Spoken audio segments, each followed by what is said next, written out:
କହିଲା ଗପ କହିବେ ନା ଗପ ଶୁଣିବେ ନା ସମସ୍ତେ ବହୁତ ସୁନ୍ଦର ଗପ କହିଲା ଗପର ନାଁ ହେଲା ଲାଲୁ ପାଇଲା ପୁରସ୍କାର ଗପର ନାଁ କଣ ଲାଲୁ ପାଇଲା ପୁରସ୍କାର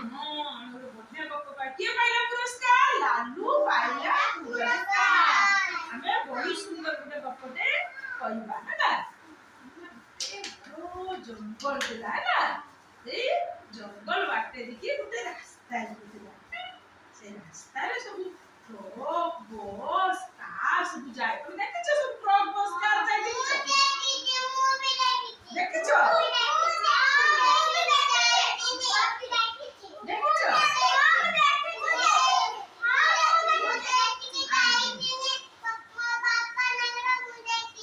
ଆଜ୍ଞା ସେଇ ରାସ୍ତା କଡରେ ଯୋଉ ଯାଏ ଟ୍ରକ୍ ବସ୍ କାର ସେଇ ରାସ୍ତା କଡରେ ଗୋଟେ ବଡ ବମ ଗଛ ଥିଲା କଣ ଗଛ ଥିଲା ଆମ୍ବ ଗଛ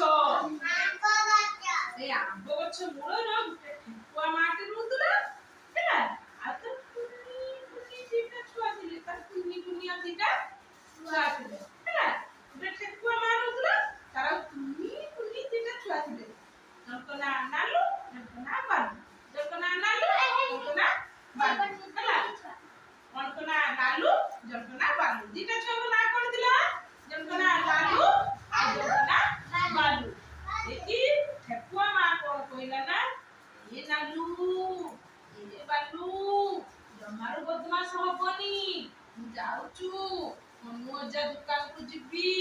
ତମେ ତମ ପାଇଁ କଦଳୀ ଅଙ୍ଗୁରୁ କେତେ ରଙ୍ଗ ଆଣିମି ତମେ ବଦମାସ ହବନି ଏଇଠି ଥିବ ରାସ୍ତା ସେପଟକୁ ଜମାରୁ ଯିବନି ସେଠି ବହୁତ ଦୁଷ୍ଟ ଜୀବଜନ୍ତୁ ଅଛନ୍ତି ଜମାରୁ ଯିବନି ହେଲା ଲାଲୁ ବାଲୁ କହିଲେ ରାସ୍ତା ସେପଟରୁ ବଡ ସାପ ଥିଲା ହେଲା ଅଜଗର ସାପ ସେ ବହୁତ ବଦମାସ ସମସ୍ତଙ୍କୁ ଖାଇଦିଏ ହେଲା ତାକୁ କେହି ମାରି ପାରୁନଥିଲେ ହେଲା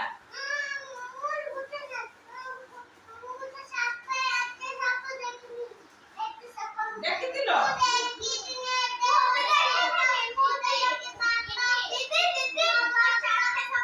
ଦେଖିଛ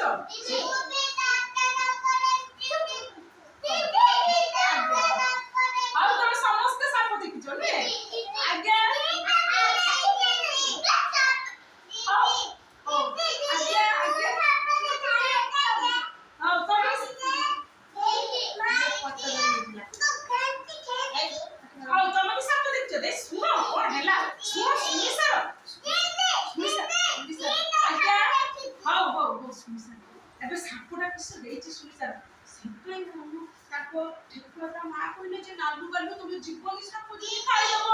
ହେଲା ତ ନାଲୁ ତ ବହୁତ ବଦମାସ ନାଲୁ କଣ କହିଲା ବାଲୁକୁ ବାଲୁ ବାଲୁ ଯାହା ଯିବା ମା ତ ନାହାନ୍ତି ଆତରିକି ଯାହା ଯିବା ଆତର ରାସ୍ତାକୁ ଯିବା ବାଲୁ କହିଲା ନା ନା ମା ମତେ ପିଟିବେ ମୁଁ ଜମାରୁ ଯିବିନି ବାଲୁ କହିଲା ଚା ମୁଁ ଯିବିନି ତୁ ଯା ମୁଁ ଯିବିନି ନାଲୁ ମାନିଲାନି ପଳେଇଲା ଗଲାକୁ ଅଜଗର ସାପ ଶୁଣିଛି ନାଲୁ ଜାଣି ନାହିଁ ତା ପିଠି ଉପରେ ଯାଇକି ନାଚି ପକେଇଲା କିଏ ନାଚି ପକେଇଲା ନାଲୁ କା ପିଠି ଉପରେ ଅଜଗର ସାପ ପିଠି ଉପରେ ନାଚି ପକେଇଲା ନାଲୁ ତ ନାଚି ପକେଇଲା ପରେ ତ ବାଲୁ ମା ଅଜଗର ସାପର ନିଦ ଭାଙ୍ଗିଗଲା ନା କିଏ ସେ ଦୁଷ୍ଟ ମୋ ପିଠି ଉପରେ ନାଚିଲା ଆଜି ତାକୁ ମାରି ପକେଇବି ହେଲା ଆଜି ତାକୁ ପୁରା ମୁଁ ଗିଳି ଦେବି ଦେଖିଲା ବେଳକୁ ନାଲୁ ତା ଉପରେ ବସିଛି ସାପ ଅନେଇ ଦେଲା ବେଳକୁ ଦେଖିଲା କୁନି ଛୁଆଟେ